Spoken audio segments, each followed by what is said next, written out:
Sí. Buenos días a todos. Gracias por estar aquí hoy. Comencemos ahora la primera sesión titulada Revolución Pasiva, Problemas Conceptuales. Para hablar de esto están con nosotros Massimo Modonesi con Subalternos y Revoluciones Pasivas, y entonces Antonio Di Meo con La rivoluzione passiva nell'universo concettuale gramsciano e non solo, y Alejandro Fortuna con Se fatta l'Italia, observaciones en torno al concepto gramsciano de revolución pasiva. El primer orador es Massimo Modonesi, historiador, sociólogo, estudioso de los movimientos sociopolíticos en México y América Latina y de conceptos y debates marxistas, profesor ordinario de la Facultad de Ciencias Políticas y Sociales de la Universidad Nacional Autónoma de México. Es miembro del Comité Asesor de Jacobina América Latina.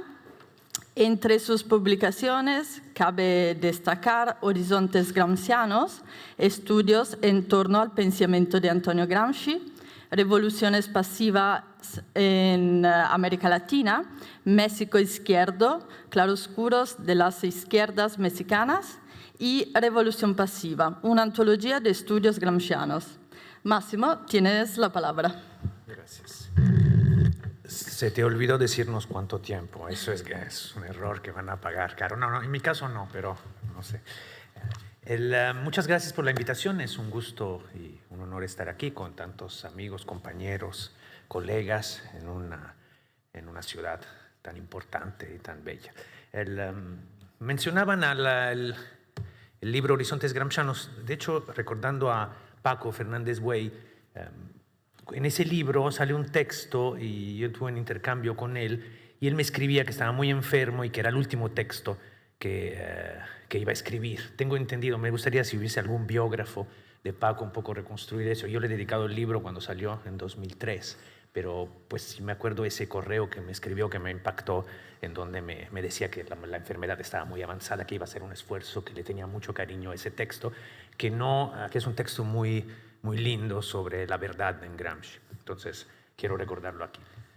Bueno, voy a leer en castellano, o sea, no parlo catalán, o sea, y mi texto, mi presentación apunta a una lectura específica y algo polémica, lo reconozco, que formularé de forma esquemática, eludiendo voluntariamente erudición y sofisticación filológica, promoviendo una lectura no antifilológica, sino postfilológica del concepto revolución pasiva.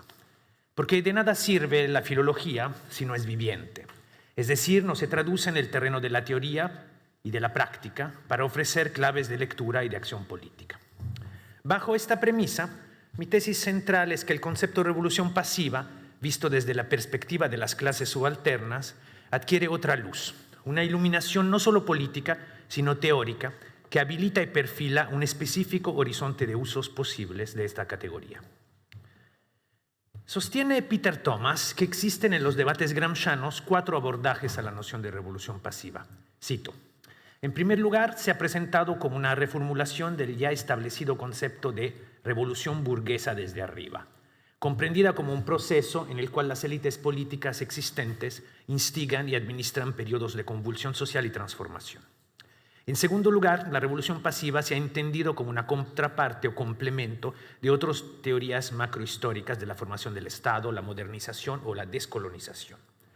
En tercer lugar, particularmente desde el punto de vista de la tradición italiana del transformismo, se ha conceptualizado como una estrategia política y técnica de gobierno particular, y a veces en relación con las teorías de la gobernabilidad. En cuarto lugar, la revolución pasiva se ha considerado un lente útil para el análisis de la naturaleza y transformación del capitalismo contemporáneo, ya fuera que se entienda como neoliberalismo o con otros términos. Fin de la cita. No aparece aquí, no porque Peter no la considere válida, sino porque no ha aflorado límpidamente en el debate la perspectiva que voy a presentarles, y que en sus rasgos esenciales he formulado y publicado en 2016 en castellano y posteriormente en italiano y en inglés. A mi entender, la categoría de revolución pasiva está atravesada por la temática de la construcción-deconstrucción del sujeto político, porque este es el leitmotiv de la obra de Gramsci. como lo sostenía Gerratana antes que Vaca, en última instancia, además de Togliatti, obviamente.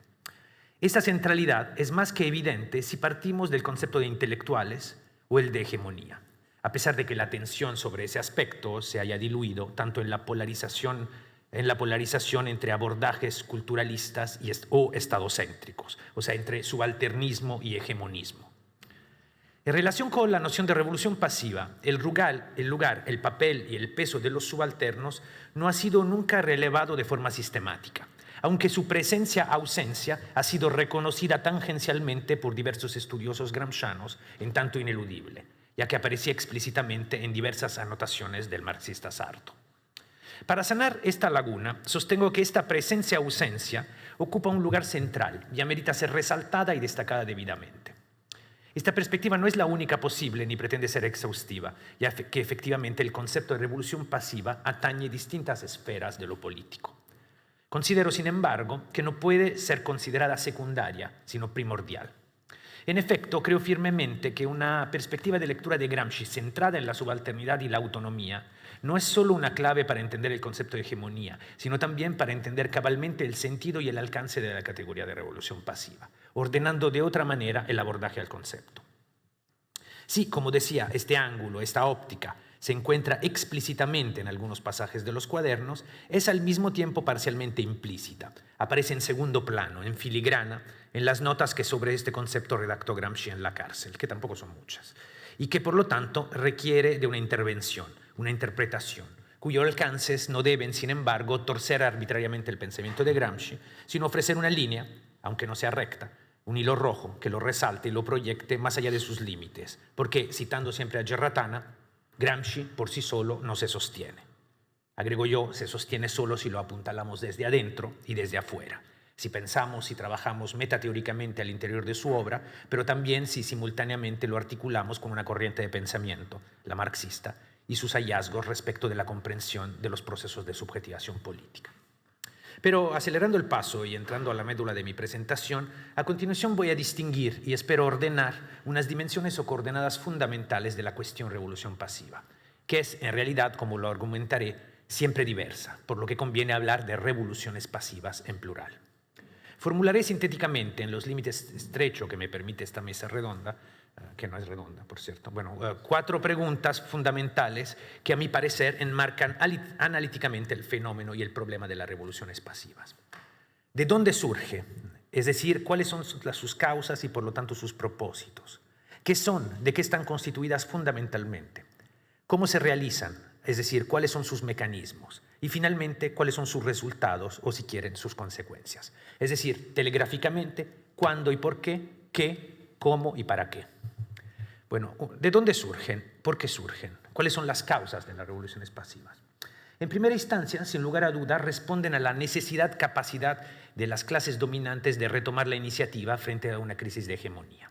Escribe Gramsci en el cuaderno 13, cito, la crisis de hegemonía de la clase dirigente, que se produce ya sea porque la clase dirigente ha fracasado en alguna empresa política o, yo diría pero bueno, Gramsci dice porque vastas masas, especialmente de campesinos y de pequeños burgueses intelectuales, han pasado de golpe de la pasividad política a una cierta actividad y plantean reivindicaciones que en su conjunto no orgánico constituyen una revolución.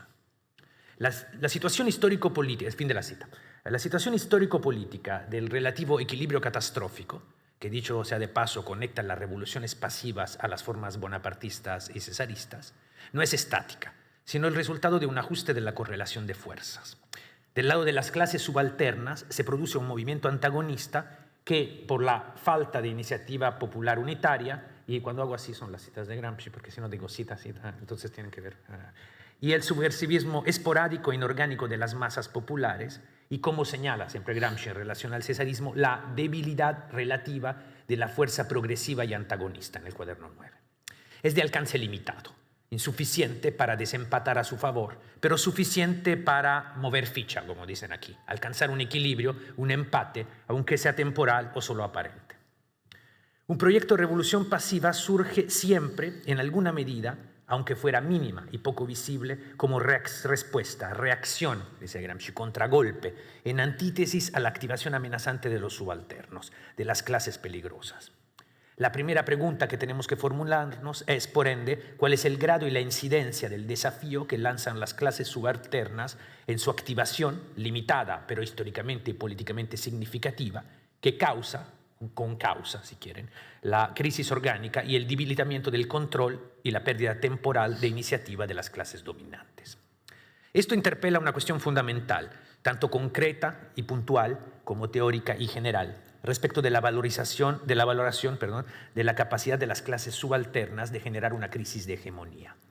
Sin llegar a los extremos de la inversión operaísta inaugurada por Mario Tronti en Operai Capitale, quien sostenía que la lucha de los trabajadores siempre antecedía y provocaba la respuesta de la burguesía y el capital, no podemos obviar la presencia de las clases subalternas en el escenario ni su papel activo en la lucha de clases. En el principio está el antagonismo, un principio que a Gramsci sin duda no se le escapaba.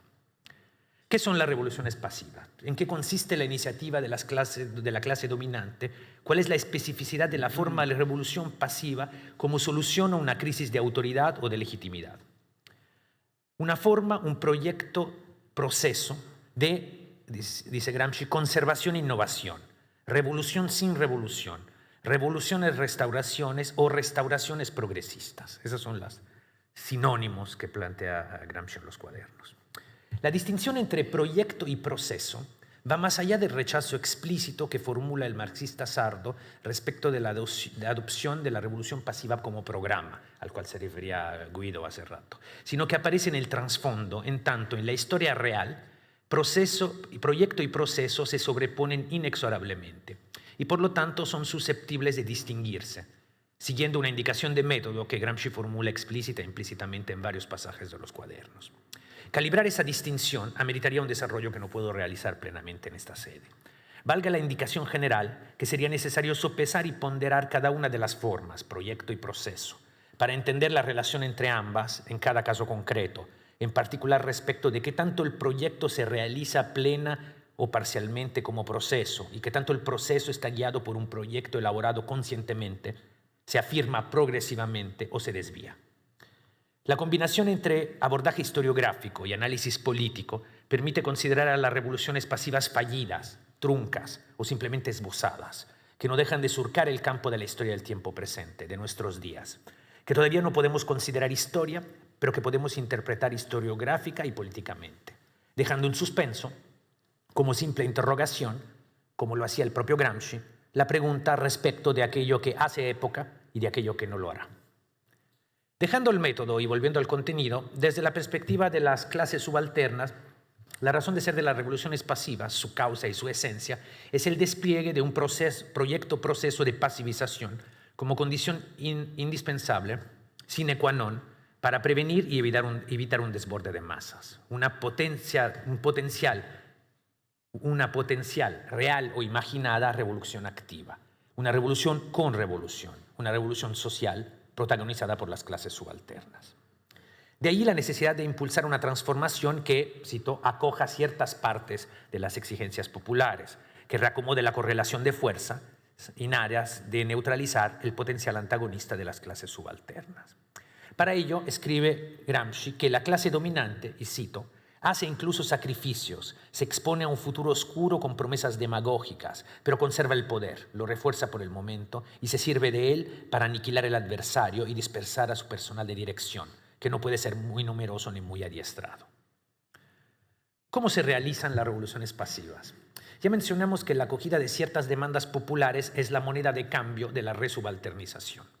Hay que ver cuáles, por qué y qué nivel de profundidad alcanzan.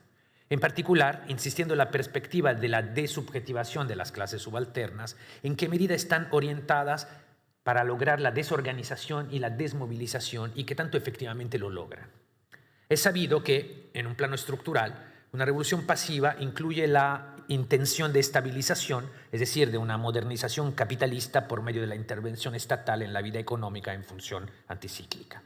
Una modernización conservadora que se mide en términos de reformas orientadas por la dialéctica entre conservación e innovación, que solo alcanzan a operar transformaciones por un proceso, cito, de corrosión reformista. Salvar o corregir el sistema no es un fin en sí mismo, sino un pasaje instrumental para reconfigurar el orden de la dominación. una defensa activa del orden existente, transformar para conservar. En ese terreno estructural, el actor fundamental es el Estado-gobierno, el Estado que se hace cargo, como lo señalaba eficazmente De Felice, del gobierno de las masas y del gobierno de la economía, simultáneamente, uno en función del otro. Pero ¿cuál es la principal amenaza a la estabilidad y a la persistencia del dominio de las clases en el poder?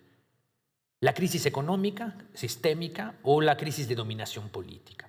En la hipótesis que estoy sosteniendo, la articulación entre ambas va del gobierno de las masas al gobierno de la economía, o viceversa, pero en última instancia para garantizar el gobierno de las masas como variable principal, como condición indispensable. Como lo hemos vivido, el capitalismo puede sobrevivir a su crisis interna con mayor facilidad de lo que resiste las embestidas de aquellos que viven en sus orillas y en sus fronteras. Cuando, hay que agregar, visto los tiempos que corren, esta embestida llega realmente a ser significativa y desestabilizante, que no es obvio, es decir, que no podemos dar por descontado. En el cómo, es decir, en las modalidades de realización de las revoluciones pasivas, podemos situar dos dispositivos operativos, dos mecanismos que las operan, el transformismo y el cesarismo. Esos dispositivos son subsidiarios respecto del proceso de revolución pasiva, ya que Gramsci no les otorga el estatus de canon interpretativo. No me detengo en demostrar cómo se vinculan textualmente con la revolución pasiva en los escritos carcelarios, porque llevaría tiempo y ha sido hecho puntualmente por otros y por mí en contribuciones recientes a los estudios gramscianos. Me refiero a Antonini, a Burgio. Simplemente señalo el alcance subjetivo del fenómeno transformismo, que alude directamente a la desactivación, decapitación, dice Gramsci, de las clases subalternas por medio del drenaje, la absorción, también usa esa palabra, cito, de los elementos activos surgidos de los grupos aliados e incluso de los adversarios y que parecían irreconciliablemente enemigos.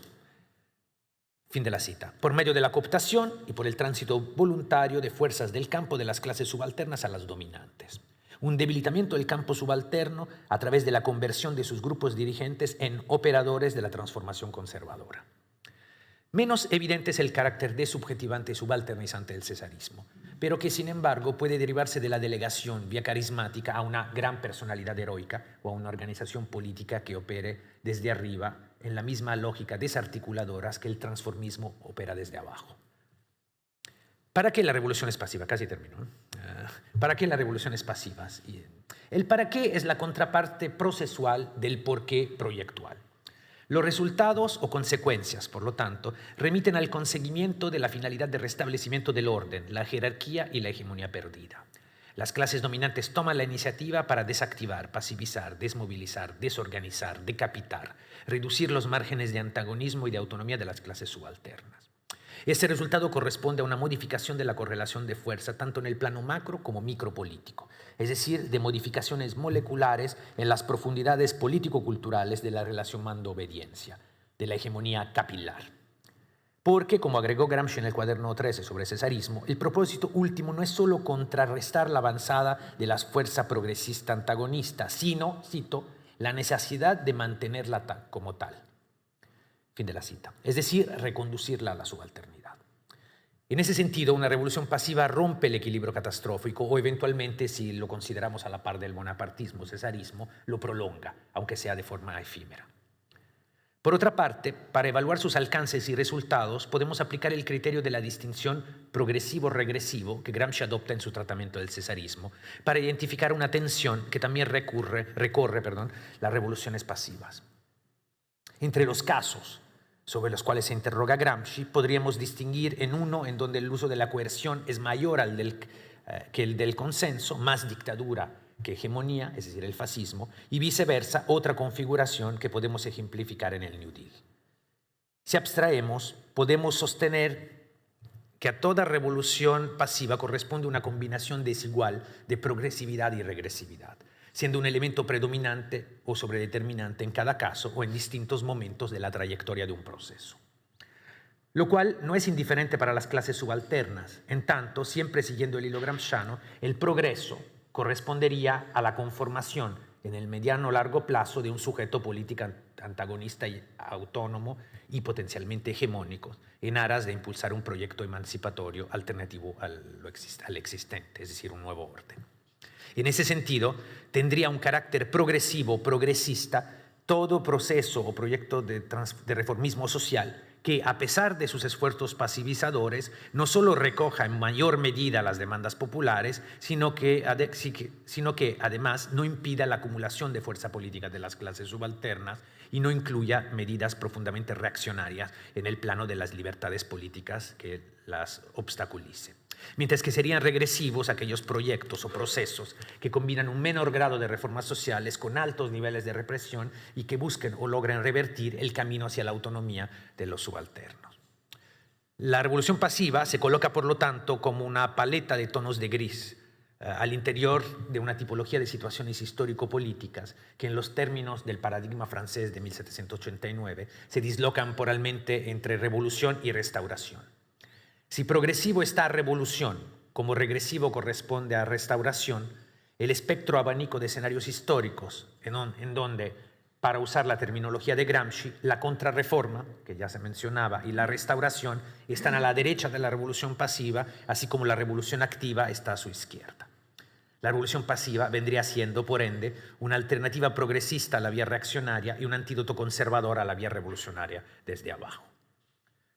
En extrema síntesis, esas son, a mi parecer, las coordenadas que delimitan el perímetro de alcance teórico del concepto de revolución pasiva en relación con el devenir de los subalternos.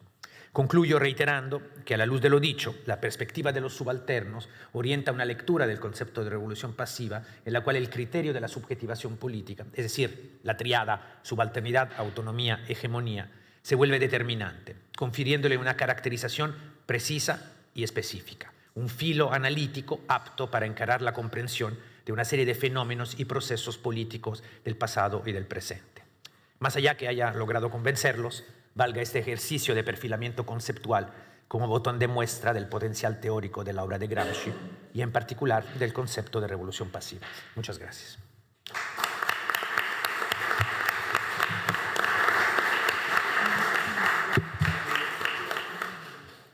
Gracias. Ahora Antonio Di Meo, historiador de la ciencia y la cultura. Ha impartido clases en las universidades de Macerata, Roma La Sapienza y en la Escuela Superior de Estudios Históricos de la Universidad de San Marino. Fue director adjunto de la Fundación Instituto Gramsci. Entre sus publicaciones podemos destacar Leopardi Copernicano, Scienza e Stato, Primo Levi e la scienza come metafora, Decifrare Gramsci, una lettura filologica. A te la parola, Antonio. Grazie. Tutte queste cose perché sono vecchio, non per meriti, è solo per accumulo. En primer lugar, quiero agradecer al comité organizador de este importante congreso sobre el pensamiento de Antonio Gramsci que me haya invitado a pronunciar una conferencia. De hecho, el estudio del concepto de revolución pasiva siempre me ha fascinado enormemente, al igual que el de otros conceptos fundamentales de Gramsci, también porque no se derivaron directamente del marxismo, sino que fueron utilizados por él, traducidos, diría yo, dando lugar a un marxismo muy original.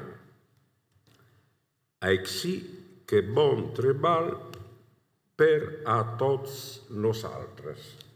Spero che non mi sia fatto nemico né i castigliani né i catalani. Andava bene? Adesso parlerò in italiano, cioè la terza variante del latino contemporaneo, perché catalano, castigliano e italiano, così come il francese, sono varianti del latino. Noi oggi parliamo il latino che parlerebbero i latini del popolo oggi. Allora, c'è Sì, sì. Facendo un sondaggio approssimativo negli scritti di Antonio Gramsci, ho potuto rilevare che nei quaderni del carcere il lemma passività ricorre 65 volte, quelli passivo, passiva, passivamente 126 volte, l'espressione rivoluzione passiva 45 volte. Negli scritti politici precarcerari, almeno in quelli presenti su internet, passività è presente 35 volte, gli altri 11 volte. Nelle lettere dal carcere sono soprattutto presenti i lemmi passivo, passiva e passivamente, ma in genere riferito a un suo stato esistenziale, sentimentale e non di tipo politico o di altra natura. A questi termini passivo, passiva, passivamente, eccetera, possono essere aggiunti alcuni sinonimi o utilizzati come tali da Gramsci in queste opere: inerzia, indifferenza, fatalità, fatalismo e così via. Con ciò voglio sostenere come Gramsci, il teorico della filosofia della praxis, ovvero della volontà soggettivata e consapevole, cioè della nuova concezione del materialismo storico, era in realtà anche il teorico di quella che può sembrare il suo opposto, ovvero una filosofia della passività. Questa in realtà la passività doveva essere considerata una parte integrante della filosofia della prassi. La filosofia della prassi, infatti, per avere un maggiore spessore concettuale, doveva comprendere di necessità una teoria della passività, che era essa stessa una forma subalterna ma efficace di praxis, come vedremo fra poco.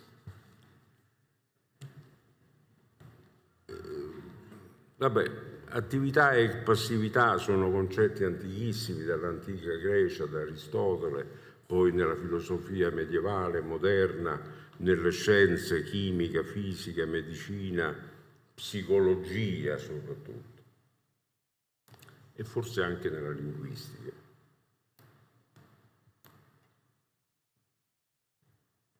Questi concetti intorno alla tematica della passività, per Gramsci dovevano essere collocati all'interno di una vera e propria teoria di psicologia individuale e collettiva che potremmo definire dell'abitudine.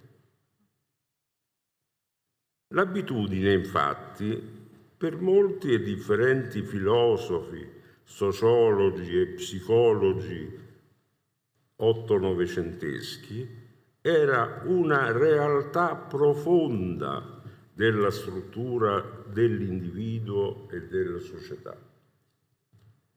C'è una serie sterminata di opere dalla fine del Settecento fino ai primi del Novecento sul tema dell'abitudine, opere filosofiche, sociologiche, ma anche scientifiche.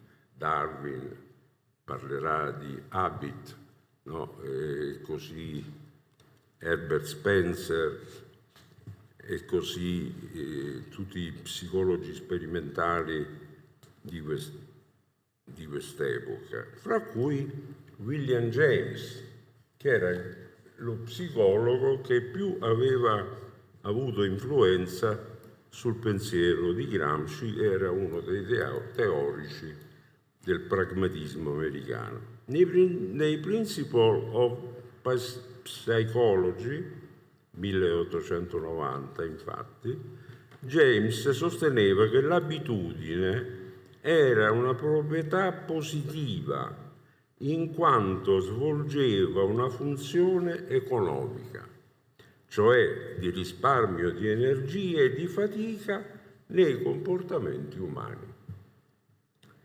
Essa infatti semplificava e perfezionava i movimenti richiesti per ottenere un certo risultato in maniera più accurata, più precisa e con minor fatica, poiché l'attenzione cosciente riguardo alle proprie azioni richiedeva un intervento maggiore dell'intelligenza e della volontà e quindi apriva alla possibilità dell'errore. Su questo Gramsci nei quaderni parlerà lungamente. Tuttavia l'abitudine, ottenuta con una lunga disciplina socialmente imposta, poteva anche rendere totalmente meccanici e riflessi tutti gli atti di un uomo, trasformandolo in un automa e diminuendone così i gradi di libertà. Esattamente questo verrà teorizzato da Frederick Winslow Taylor nel The Principle of Scientific Management e realizzato poi nelle sue officine, ma realizzato soprattutto da Henry Ford nelle sue fabbriche, dando luogo a una nuova forma di organizzazione socializzata del lavoro, Taylorismo e Fordismo, che nelle intenzioni del suo inventore, cioè di Taylor, doveva ridurre l'operaio alla condizione di un gorilla ammaestrato oppure di un uomo stupido come un bue. Ciò conduceva a una parcellizzazione estrema del lavoro, a un aumento della produttività e a un risparmio di tempo nella realizzazione delle merci, dei prodotti.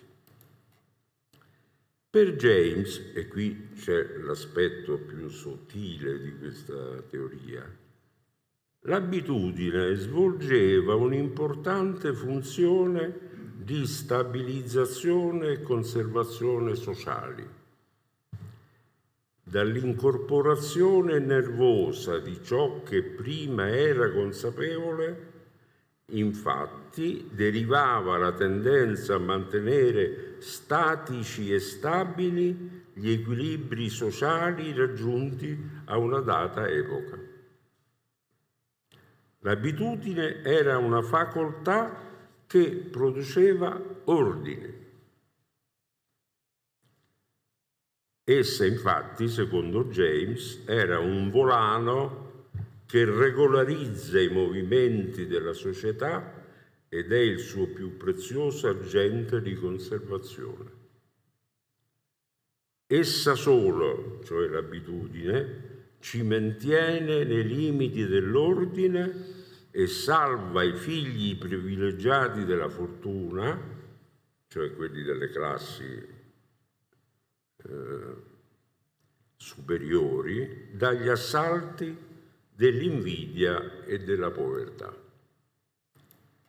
Secondo questa concezione, la separazione sociale per James era immodificabile, perché ogni transizione individuale da un livello a un altro del ceto sociale sarebbe inevitabilmente fallito e la transizione sarebbe ritornata al punto di partenza. Diceva James, esiste una sorta di forza analoga a quella della gravitazione universale che fa sì che ogni individuo deve stare per forza e rimanere per forza nel proprio livello sociale raggiunto e da lì, anche se momentaneamente può andare più in alto, però ricadrà sicuramente a livello più basso. Il sistema Taylor-Ford per Gramsci, come sappiamo, aveva lo scopo di sviluppare nell'uomo lavoratore al massimo la parte macchinale, spezzare il vecchio nesso psicofisico del lavoro professionale qualificato che domandava una certa partecipazione dell'intelligenza, dell'iniziativa, della fantasia del lavoratore per ridurre le operazioni di produzione al solo aspetto fisico.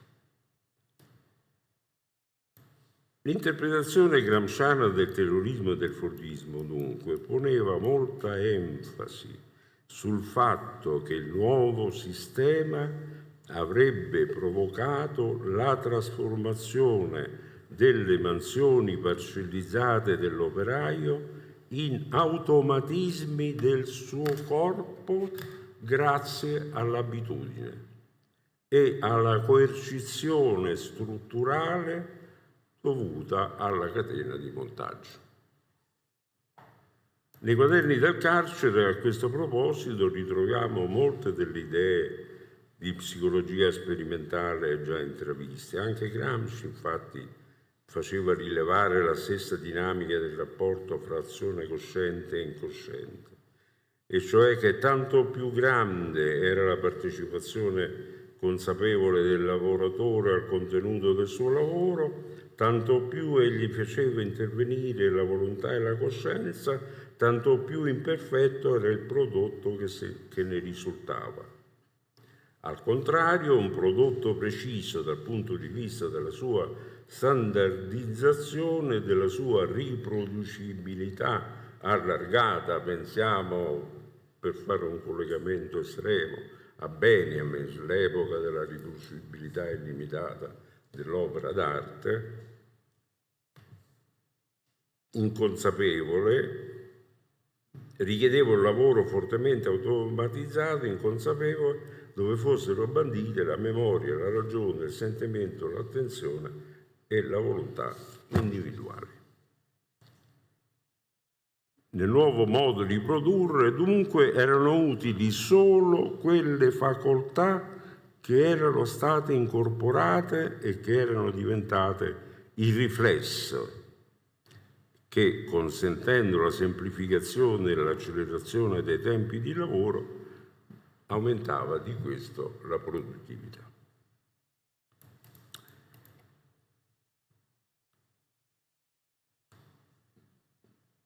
Qui io vado un po' avanti in questa riflessione, ma posso anche saltarne una parte. Quello che voglio dire è che l'opera di Gramsci, per gli aspetti che ora stiamo esaminando, non è altro che un'operazione importantissima, intellettuale, teorico, di traduzione di un insieme di saperi altri dal marxismo che lui integra nella sua concezione del materialismo storico e che fa propri, li traduce, perché per lui il marxismo, in quanto filosofia della prassi, è un sistema aperto. I sistemi aperti sono quelli che scambiano continuamente con l'ambiente, però non genericamente, per dire una cellula ha una membrana, una cellula del vivente, e lo scambio avviene solo con le cose che la membrana consente che avvenga. Quindi c'è un meccanismo di selezione e di traduzione fra l'esterno e l'interno. Gramsci fa questo, opera una selezione fra le idee dell'esterno rispetto al marxismo, le ingloba, le seleziona, le filtra e le acquisisce in funzione del proprio programma teorico e politico. Già negli scritti giovanili Gramsci aveva ripetutamente sostenuto come la passività, anche nella forma della indifferenza, fosse una forza storicamente attiva. La passività delle masse, infatti, non solo era una condizione di subalternità delle medesime, ma era un elemento di profonda resistenza al cambiamento e di tendenza al ripristino della situazione antecedente ad esso, ove il cambiamento fosse avvenuto. Quindi l'essere passivi delle masse non era neutro, non è, dice, sono passive e quindi non contano. No, la passività è una forza.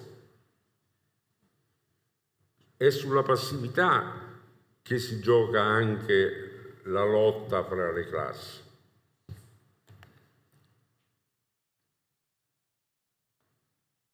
Infatti a un certo punto Gramsci dice: l'indifferenza opera potentemente nella storia, opera passivamente, ma opera. Così scriveva nel celebre articolo Indifferenti del 1917 e poi crescendo in una serie di articoli fino alla dichiarazione clamorosa contenuta nella critica del 1918, che nelle mani della vecchia generazione dei socialisti positivisti la dottrina di Marx era diventata la dottrina dell'inerzia del proletariato. Qui siamo ovviamente nel periodo, nella fase iniziale della rivoluzione d'ottobre, nella quale, secondo Gramsci, la vita del pensiero si sta sostituendo all'inerzia mentale, all'indifferenza. È la prima delle sostituzioni rivoluzionarie, cioè il passaggio dall'inerzia e dall'indifferenza all'azione consapevole è il primo passo per la rivoluzione, perché possa esserci rivoluzione. Una nuova abitudine si forma, dice Gramsci a proposito della rivoluzione d'ottobre, quella di non temere il fatto nuovo, prima perché peggio di così non può andare, in seguito perché ci si convince che andrà meglio. Ora, in Russia, anche l'immensa passività si organizza in pensiero, si disciplina non secondo schemi esteriori, ma secondo le necessità della sua vita propria, del suo pensiero nascente.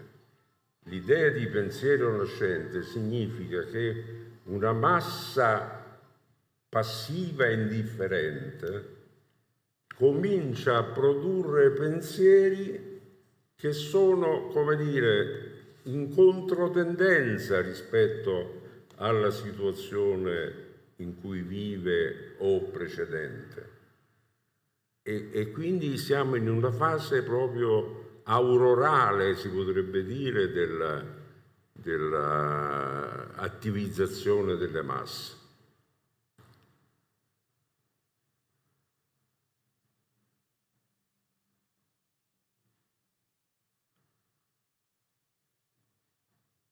In questi scritti giovanili Gramsci abbozza una prima spiegazione di tipo psicologico sulla passività delle masse, ad esempio nello scritto Tre principi, tre ordini del febbraio del 17, nel quale entra in scena il termine ordine,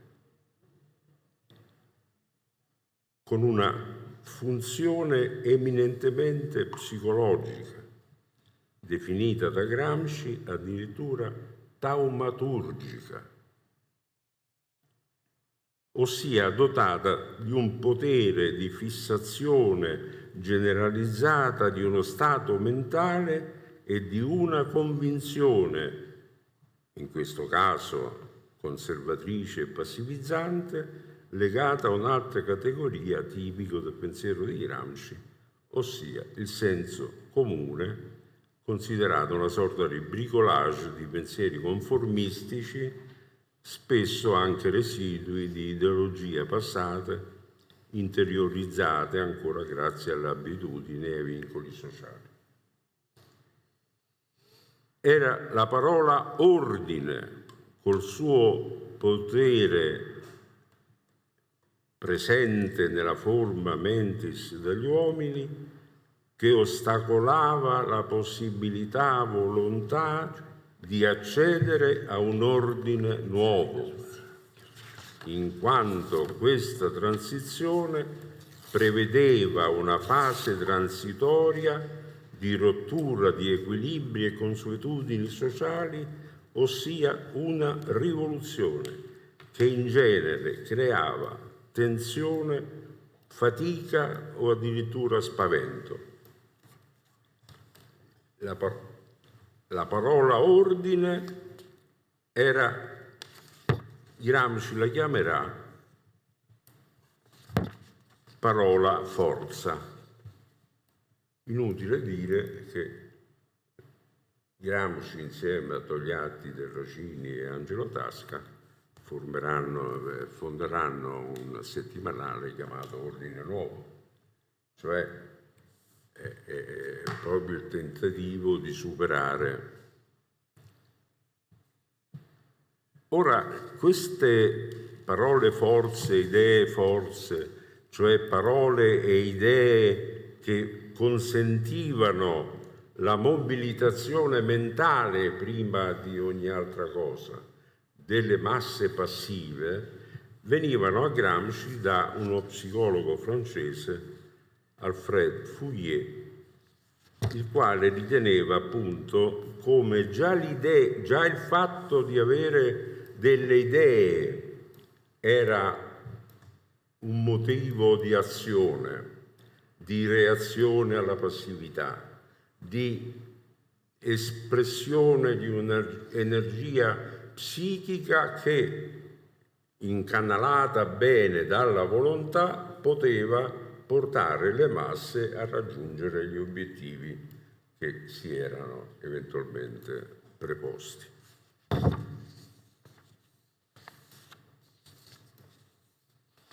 Ora, il discorso è molto lungo e lo voglio accorciare dicendo in pochi minuti una cosa a cui tengo molto. Il concetto di rivoluzione passiva, come ho già detto e come molti hanno già detto e scritto, non viene dal marxismo, è noto. Gramsci lo prende da Vincenzo Cuoco, uno che aveva un patriota napoletano che aveva partecipato alla rivoluzione di Napoli del 1799, che era stata sconfitta. Lui poi era emigrato a Milano, aveva lavorato nella Repubblica Cisalpina e così via. Questo concetto di Cuoco in realtà veniva a sua volta da Thomas Paine, un rivoluzionario americano che aveva partecipato anche alla rivoluzione francese, membro della Convenzione nazionale, e era un modello di rivoluzione, c'era rivoluzione passiva e rivoluzione attiva. Ora, io credo che bisognerebbe riflettere molto seriamente sul perché Gramsci acquisisce questo concetto di rivoluzione passiva da Cuoco e lo fa suo. Adesso su come lo fa suo le interpretazioni sono molte, già l'ha detto Guido, anche Massimo Modonesi. Se ne può parlare a lungo e credo che ne parleremo anche. Però il fatto stesso che qualcuno prende in prestito da un altro contesto un concetto, lo rielabora, lo fa suo e lo utilizza nel modo che abbiamo visto l'ha utilizzato Gramsci, giuste e sbagliate che siano le interpretazioni che gli si può dare, significa che il problema della passività era in Gramsci centrale e che quindi il problema che ho cercato di illustrarvi in breve era, come dire, non c'è filosofia della prassi senza avere un'idea seria di che cos'è la passività, di che cos'è l'abitudine, di che cos'è l'inerzia, di come nasce la soggettività politica sulla base delle strutture economiche e sociali di un determinato periodo storico.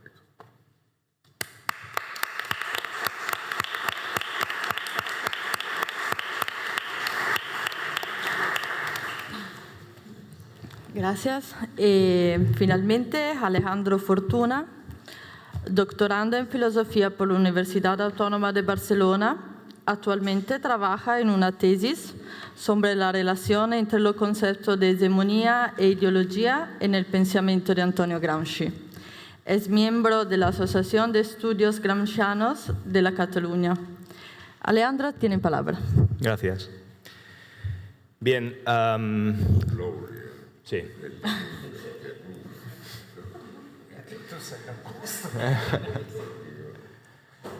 Bien, yo había titulado mi ponencia utilizando una frase que en Italia es muy conocida, se fatta l'Italia, y que también gente de por aquí sabrá a qué me refiero, ya hablaré de ello hacia el final, brevemente.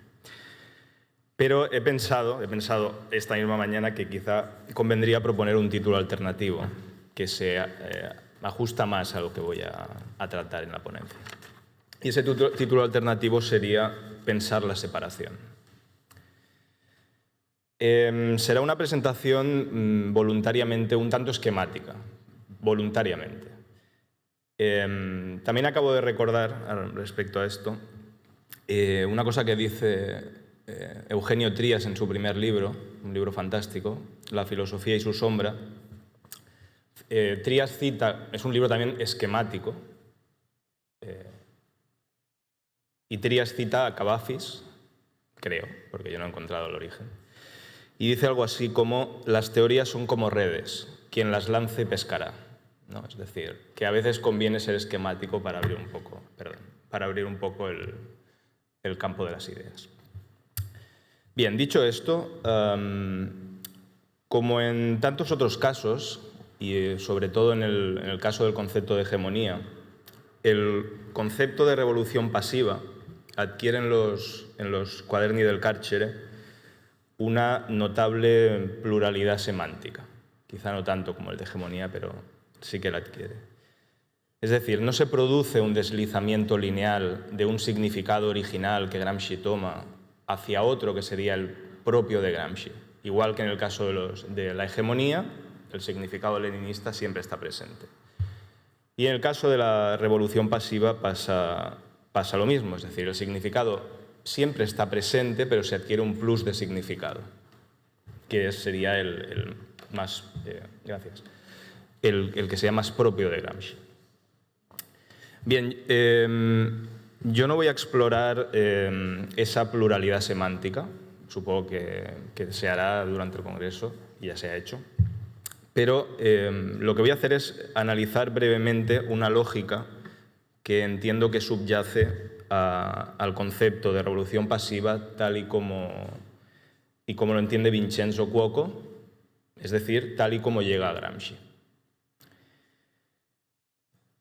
Por tanto, el tema general de esta ponencia no es el del carácter y las implicaciones, digamos, conservadoras o reaccionarias de una revolución pasiva, entendida en el sentido que adquieren los quaderni del Carcere, sino el de los vínculos entre élites o vanguardias y masas populares. Y en particular el de, pienso en esa importante lógica presente en la idea misma de una revolución pasiva en el sentido de Cuoco. Bien. ¿Qué designa el concepto de revolución pasiva en el ensayo histórico sobre la Revolución Napolitana de 1799, en el ensayo de Cuoco del que Gramsci toma el concepto? Pues designa fundamentalmente un movimiento o un evento subversivo que no se produce por voluntad popular. Vale. Quiero destacar la palabra voluntad popular. Yo diría que en lo que piensa Cuoco fundamentalmente no es en la iniciativa popular, sino en la voluntad popular. Y ahora con una cita veremos a qué me refiero. La Revolución Napolitana de 1799, el caso estudiado por Cuoco, que como ha dicho Antonio, fue protagonista de aquella revolución y de la República Napolitana, fue conducida por una élite jacobina, digamos, que ni conocía ni comprendía al pueblo. Esto es la reflexión de Cuoco, digamos, brevemente resumida. Que ni conocía ni comprendía al pueblo y que pretendía hacer realidad una serie de ideas que significaban poco o nada para ese pueblo, para el pueblo napolitano. Por tanto, fue una revolución pasiva, en los términos de Cuoco. Bien, dice Cuoco en su ensayo: si una revolución es activa, el pueblo se une a los revolucionarios. ¿Por qué? Porque la revolución sigue una voluntad popular y, por tanto, digamos, espontáneamente, el pueblo se une a la revolución. Es decir, si la revolución es activa, digamos un esquema de este tipo, ¿no? Ya, pues el pueblo y los revolucionarios. Gracias. Sencillamente, de manera espontánea, revolución activa, el pueblo se une a la revolución. En cambio, dice Cuoco, si es pasiva, conviene que los revolucionarios se unan al pueblo. Es decir, digamos, deben ganar su consenso, en términos gramscianos, ¿no? Y para hacerlo, acabo con la cita de Cuoco, es conveniente que se distingan lo menos posible. Perdón, es decir, si la revolución es pasiva, tendríamos algo de este tipo, ¿no? Es decir, se producirá o no se producirá, pero esta sería la lógica de la revolución pasiva. La reunión de la élite con el pueblo, el esfuerzo de la élite.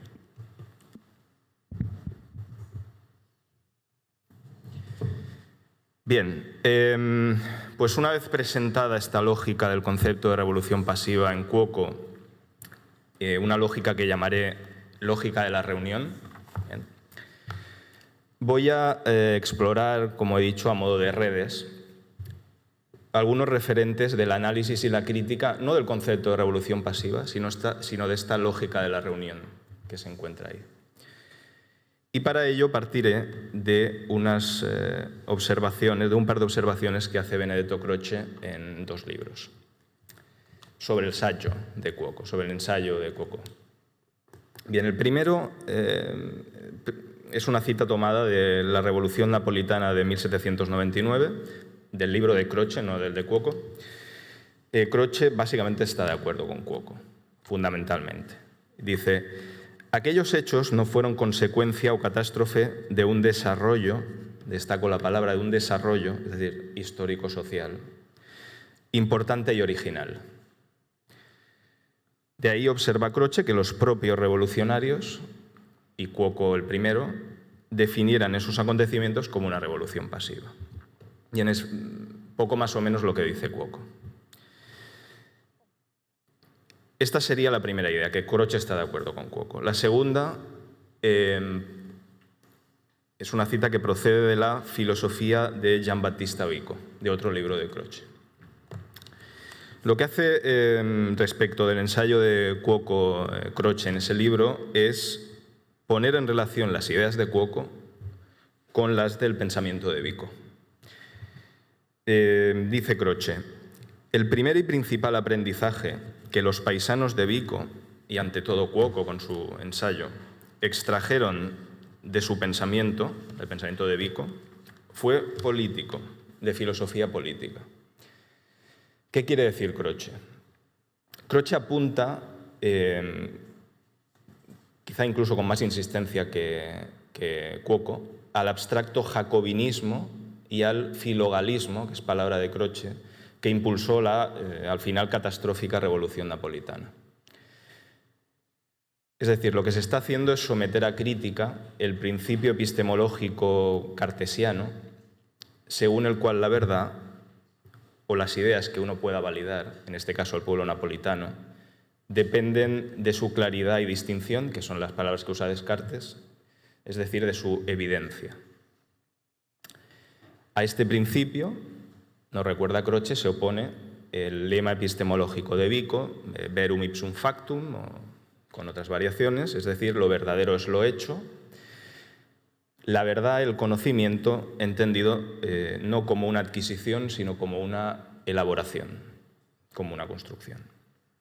Es decir, solo se entiende o asimila verdaderamente lo que uno crea por sí mismo. Por descontado, Vico lo aplicaba a la historia, pero este sería el principio general. En resumen, Vico es el gran antecesor del constructivismo epistemológico o filosófico. No me interesa tanto el constructivismo epistemológico con su carga de subjetivismo y demás, con la idea de que el conocimiento solo existe en el interior del individuo y demás, ¿no? Lo que me interesa más es el constructivismo pedagógico, que es la corriente en boga y principal en la educación secundaria, en los planes de reforma educativos, desde luego en España y en Cataluña. Las reformas actuales van en esa dirección y yo diría que en la mayoría de países del entorno. Y en fin, este es el punto al que pretendía llegar, al punto del constructivismo pedagógico. Es decir, a poner en relación el concepto de revolución pasiva de Cuoco con la lógica de origen vickiano del constructivismo pedagógico. Por recordarlo, Giovanni Gentile, en La filosofía de la praxis, en el libro que contiene un par de ensayos, el segundo es La filosofía de Marx, es un ensayo fundamental para la historia de la llamada filosofía de la praxis y del llamado italomarxismo, libro de 1899, Gentile, en un par de páginas, vinculaba el pensamiento de Vico al método socrático. Decía que ya en Sócrates y en su método se encuentra una verdad que no se concibe, digamos, como entrega, sino que ese maestro que es Sócrates acompaña a su alumno, ¿no? Hace de guía, y ese alumno debe adquirir la verdad por sí mismo, no le es entregado ese conocimiento. Por tanto, el maestro es un compañero, en cierta forma. Y recuerda Gentile que un conocimiento solo es verdadero conocimiento si se comprende, es decir, si se reconstruye. No es algo dado, sino reproducido o producido. Bien. Por hablar brevemente en los términos que utiliza el constructivismo pedagógico. Dice esta teoría pedagógica que solo hay aprendizaje significativo, es la palabra típica de esta pedagogía, cuando el alumno construye el conocimiento por sí mismo a través de su experiencia y de conocimientos previos. Es decir, en vínculo significativo con estos. No se le entrega el saber, lo ha de reconstruir a partir de su experiencia y conocimientos previos. El docente, en los institutos de hoy en día, en teoría debe acompañar o guiar al alumno, no entregarle un conocimiento como se ha hecho toda la vida, ¿no? Como seguramente hemos aprendido la mayoría de los que estamos aquí o todos. El docente facilita el aprendizaje. Se trata, en definitiva, de una pedagogía que se opone frontalmente a la lógica de la enseñanza tradicional entendida como entrega. Bien. Naturalmente, la enseñanza tradicional entendida como entrega sigue un esquema de este tipo, ¿no? Si A es el maestro y B es el alumno, el maestro entrega al alumno su saber. Bien, sin abandonar aún el ámbito de la pedagogía, quería comentar las ideas presentadas por Jacques Rancière en su momento polémico libro sobre pedagogía, El maestro ignorante. Porque Rancière es quizá el que más ha sistematizado la lógica de la que estoy hablando, ¿no? Y pensado esa lógica. Rancière retoma y expone en ese libro los principios de un pedagogo francés, Joseph Jacotot, que vivió entre la segunda mitad del siglo XIX y la primera del XVIII y la primera del XIX. Principios pedagógicos con los que Jacotot se oponía a la pedagogía ilustrada o de origen ilustrado. Jacotot y Rancière advierte que el pueblo puede recibir una magnífica instrucción por medio de los clásicos procedimientos pedagógicos, los de la entrega del saber, es decir, mediante la enseñanza de un maestro sabio, que es más sabio que el alumno, pero, dice Rancière, a partir de Jacotot, que de esa manera jamás logrará emanciparse. Es decir, en pocas palabras, que el saber no nos hace libres. Porque, dice Rancière, con ese procedimiento pedagógico de un saber entregado, se abre de inicio, en el mismo acto de la entrega, una distancia que no cesa de reproducirse. Es decir,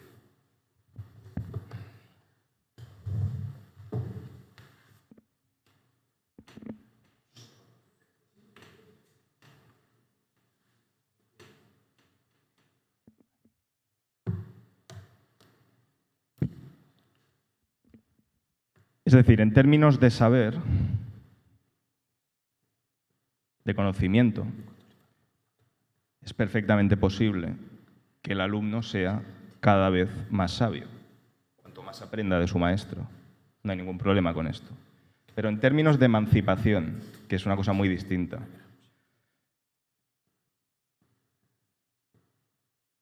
el mero hecho de presentarse el maestro como maestro sabio y el alumno como alumno ignorante, lo que hace es abrir una brecha, una distancia. Rancière lo llama esto el arte de la distancia, que jamás será superada. Esto lleva al infinito.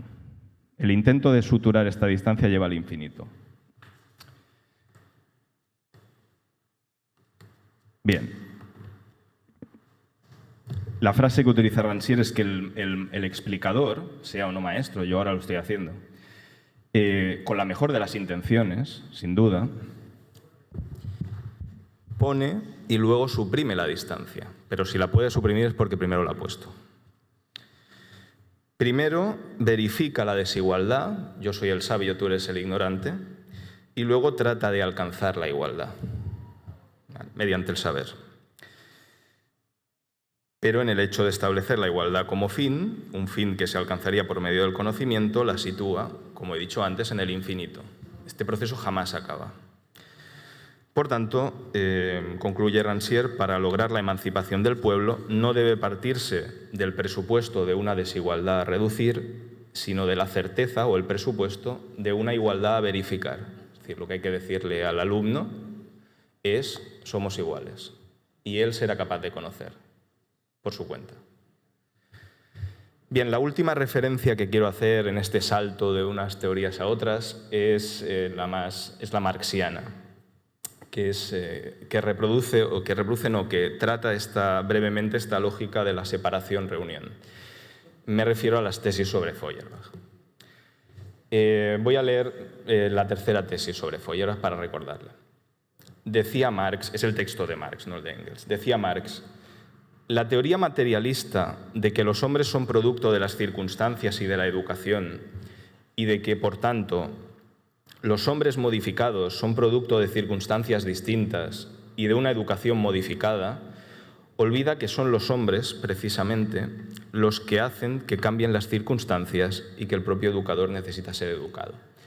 Bueno, Marx no está hablando, como Rancière, del maestro y del alumno, está hablando en términos sociales, evidentemente, pero la relación viene a ser la misma, es decir, ahora, claro, la relación es a la crítica crítica, a la sagrada familia de sus antiguos compañeros, ¿no? Eso sería el educador social. Bien, prosigue Marx.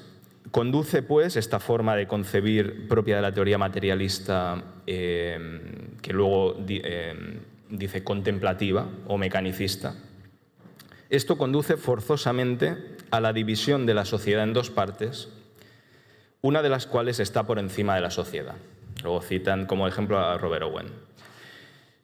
Y última frase de la tercera tesis, la más seguramente polémica, famosa y demás, para la filosofía de la praxis en particular.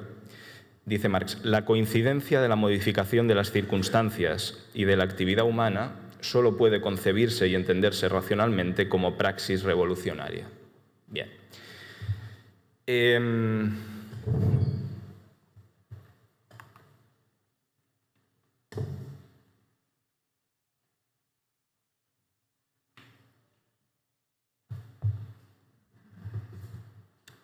Bien, ¿de qué se trata aquí?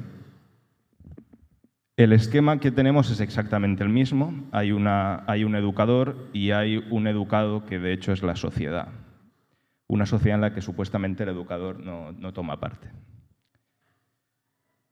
A esta lógica mecanicista, Gentile, en la filosofía de la praxis, sobre todo en el segundo ensayo, le da un giro en términos de dialéctica.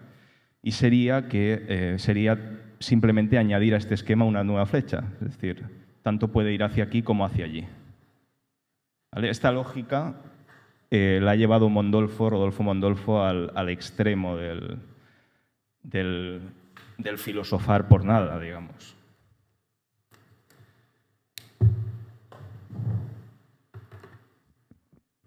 Bien, esto es exactamente lo mismo en términos de lógica que lo que dice Rancière, ¿no? Si yo abro la distancia, luego va a ser más bien difícil suturarla. A modo de paréntesis, quiero decir que no hay que caer en la tentación de abrazar, de alguna manera, ante la tercera tesis sobre Feuerbach o ante las tesis sobre Feuerbach, la mistificación gentiliana de las tesis.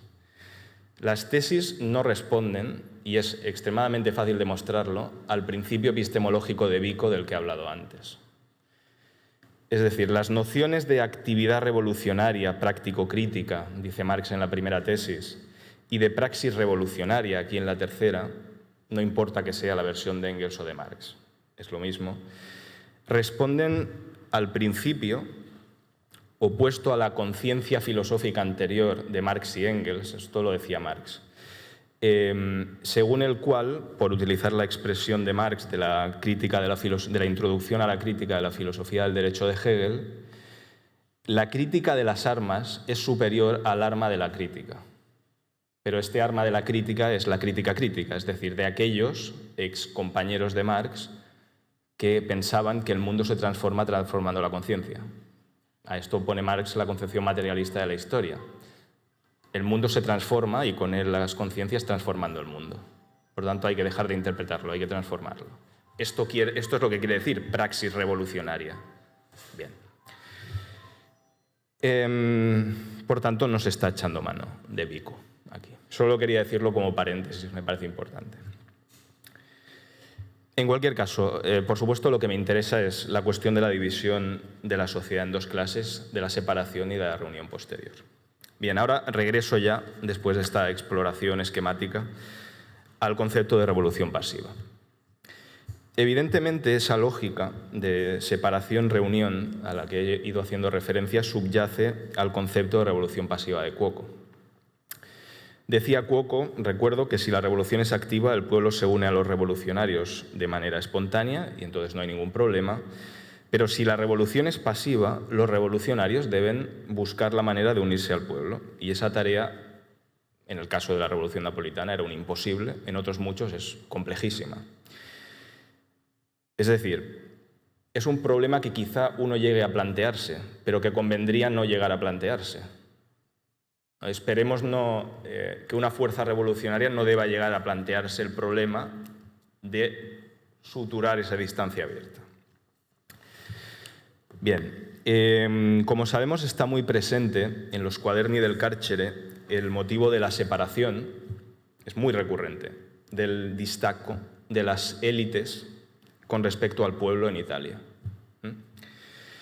Es un tema constante en las reflexiones de Gramsci sobre la historia, sobre el pasado y el presente de Italia, sobre el presente de Gramsci, por supuesto.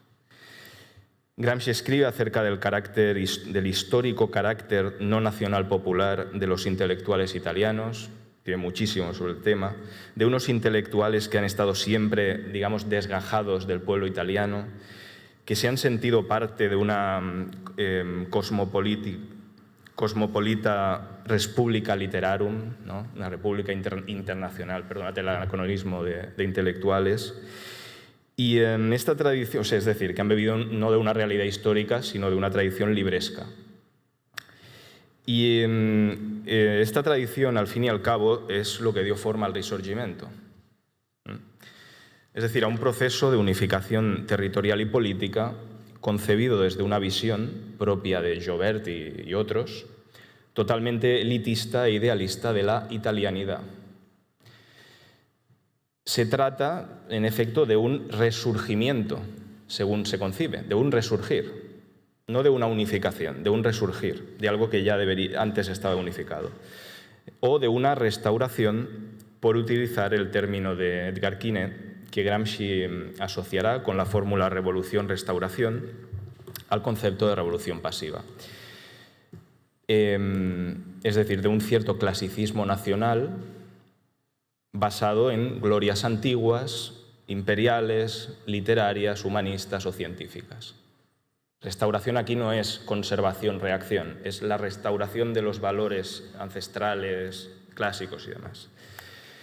Lo cual da pie, como no podía ser de otro modo, a esa lógica de la reunión que en este caso coloca de un lado la Italia idealizada, la llamada Italia literaria, y al otro la Italia verdaderamente existente o por construir. En fin, hemos de pensar en la gran cantidad de problemas de largo alcance, algunos no solucionados hoy en día, que se desprende de un planteamiento de esa clase.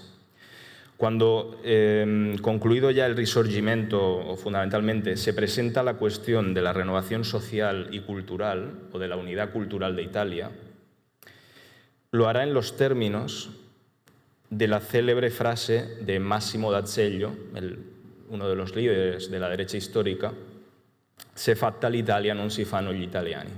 Italia ya está hecha, pero los italianos no se están haciendo. Vaya, o sea, había un pueblo italiano, desde luego, pero no era aquel idealizado al que aspiraba d'Azeglio. Bien, la nota en la que aparece el concepto de revolución pasiva, por primera vez en los Quaderni del Carcere, es un largo análisis sobre el Risorgimento y sus fuerzas dirigentes o la relación de fuerzas. Es la nota 44 del cuaderno 1, importantísima.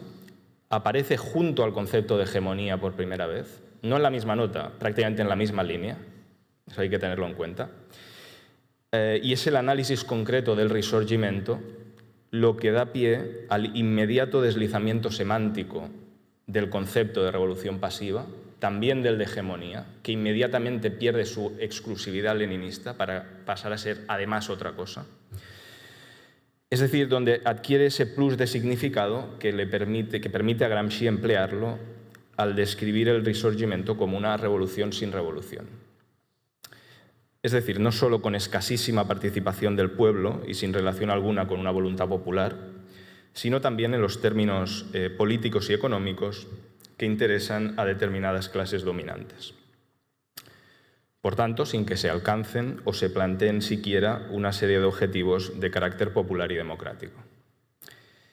El Risorgimento, en suma, resulta ser una rivoluzione mancata, una revolución que no se ha producido.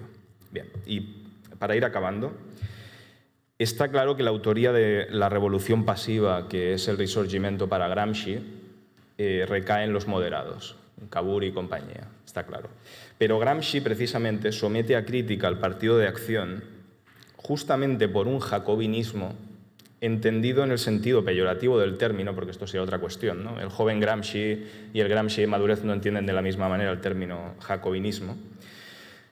Por tanto, jacobinismo entendido en un sentido peyorativo, esto es como una ceguera política provocada por la obsesión en ideales abstractos, que en este caso es la unidad de Italia. Y Gramsci escribe en aquella nota del primer cuaderno que el Partido de Acción sigue la tradición retórica de la literatura italiana. Confunde la unidad cultural con la unidad política y territorial. Hasta aquí la cita de Gramsci. Bueno, yo diría, no parece que Mazzini, en particular, confundiese una cosa con la otra.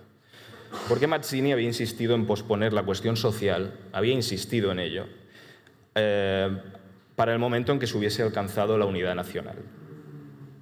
Pero Gramsci habla de confusión, justamente otorgando al Partido de Acción la clase de disposición y de comportamiento de propia de los revolucionarios de Nápoles de 1799.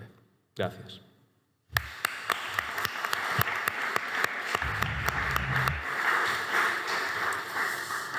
Gracias a nuestros ponentes por sus interesantes aportes. Un diálogo muy interesante, muy rico. Ahora damos espacio para las preguntas.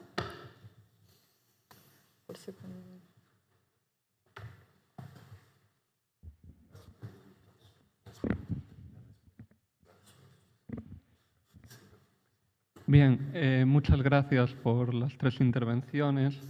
Yo tendría varias preguntas. Haría una primera al profesor Di Meo. La faccio in spagnolo, capisce bene? Eres el intérprete, vale. Sí, mi pregunta sería sobre el significado de pasividad, si se mantendría estable o es un término polisémico dentro de la reflexión de Gramsci, en su opinión. Y en relación a esto, ¿cómo mutaría esta idea de la pasividad en relación a aquella de la traducción, de la traducibilidad, conforme emerge el problema de la traducibilidad en los cuadernos? Porque en un momento, en los escritos juveniles que citabas, creo que era en el de la crítica, me parece entender que se decía que esta pasividad desaparecía conforme se iba creando conforme nacía un pensamiento, se creaba una conciencia, era eliminada por la creación de una conciencia. Mientras que creo, en relación a la cuestión de la traducibilidad, la pasividad traduciría ya, ¿no?, una forma de conciencia, por decirlo así, o una forma sería una práctica que traduce un marco teórico determinado. Y en este sentido, bueno, quería preguntar en relación a la posible transformación de las nociones de pasividad en la reflexión de Gramsci. Y tendría una segunda pregunta para Modonesi, que de alguna forma entronca con esta. Una alla volta. Sí. Sempre per me, io te l'ho scritto.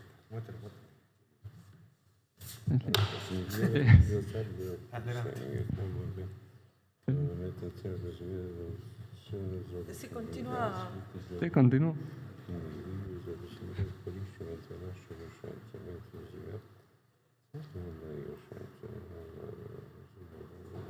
Puede continuar para Sí, Massimo. continúa. Massimo, una pregunta para Sì, ti. fai la pregunta.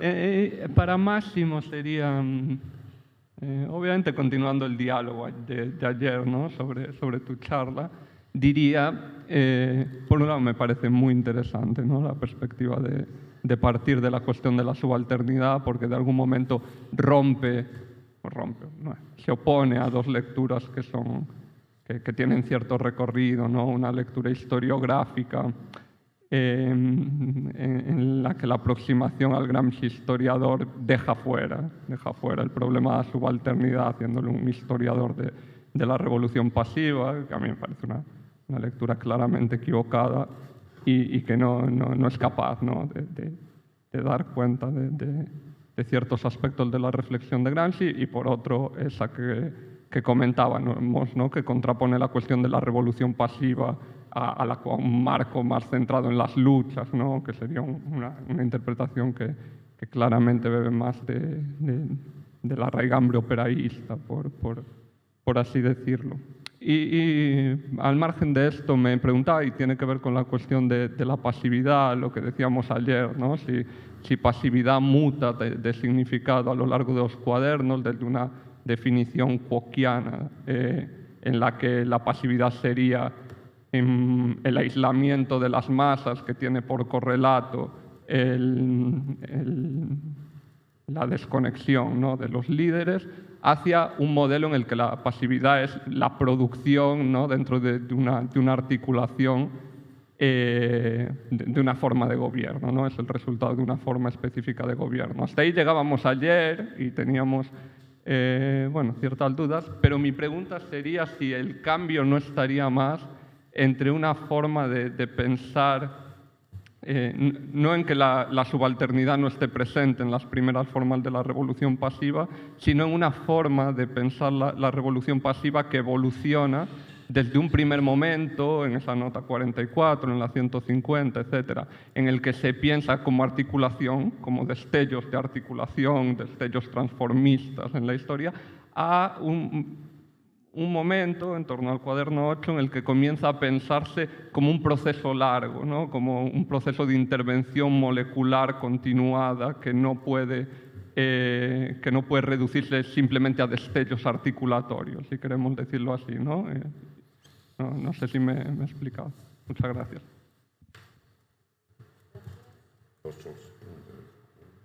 Sí, non so se ci sta qualcuno. Sì. Cioè, Grazie.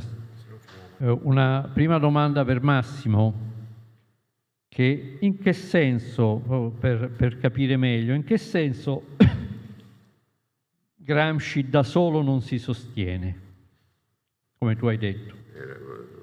Da un senso fisico, appunto, fisico. No, da un senso storico o in un senso teorico? E in questo secondo aspetto soprattutto, con che cosa va integrato secondo te Gramsci? Cioè dove va questa tua affermazione Gramsci da solo non si sostiene? Una domanda per Alejandro.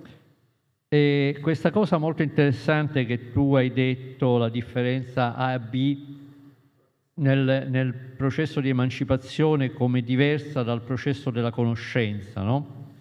È molto interessante. E secondo te Gramsci affronta questo problema quando parla della differenza fra intellettuali organici e intellettuali tradizionali?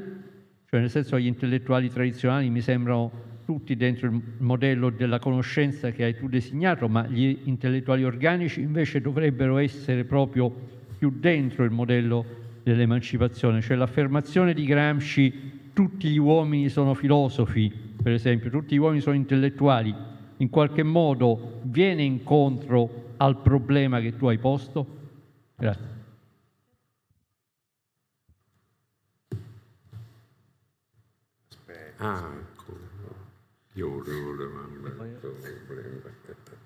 Bueno, yo tengo una pregunta para el profesor Massimo.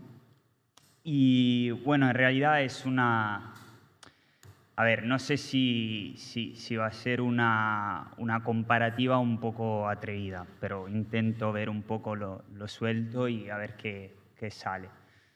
Cuando yo me acerqué la primera vez al concepto de revolución pasiva, pensé en Gilles Deleuze, en una obra en concreto de Deleuze y Guattari, que es El Antiedipo, donde básicamente se presenta esta idea de la sociedad como atravesada y constituida por flujos y se presenta el capitalismo como este sistema capaz de territorializar, dicen, y reterritorializar los flujos antagónicos que se pueden producir en la sociedad.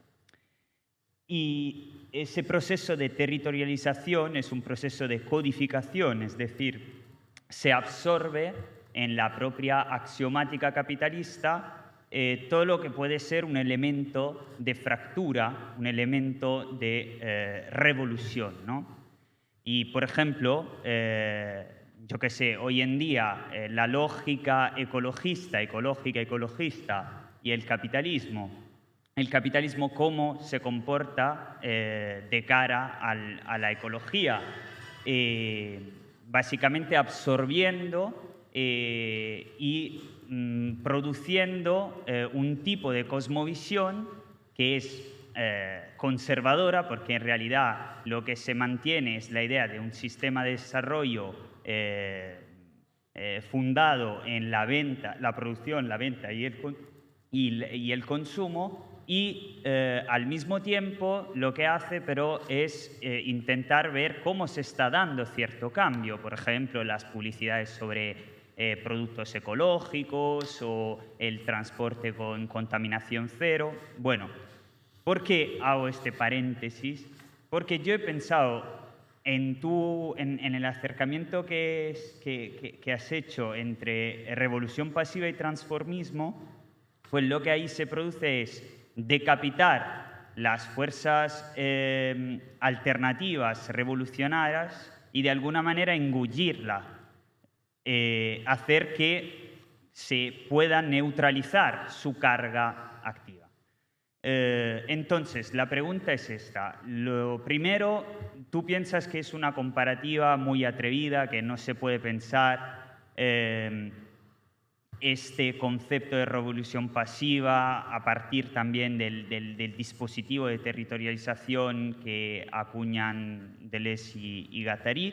Y por otro lado, de cara al diagnóstico de Deleuze con respecto al capitalismo como este movimiento que territorializa todas las fuerzas antagónicas, si nosotros queremos situarnos en un terreno de revolución pasiva, ¿qué tenemos que hacer? Tenemos que, obviamente, en la perspectiva de una lucha, ¿no? De una lucha que quiere ser revolucionaria, tenemos que, por ejemplo, fecundar todos los elementos progresivos de los que hablabas tú antes, que se pueden producir en una revolución pasiva, para que se pueda producir una acumulación molecular que luego conlleva efectivamente una explosión y un verdadero cambio en el sistema de desarrollo.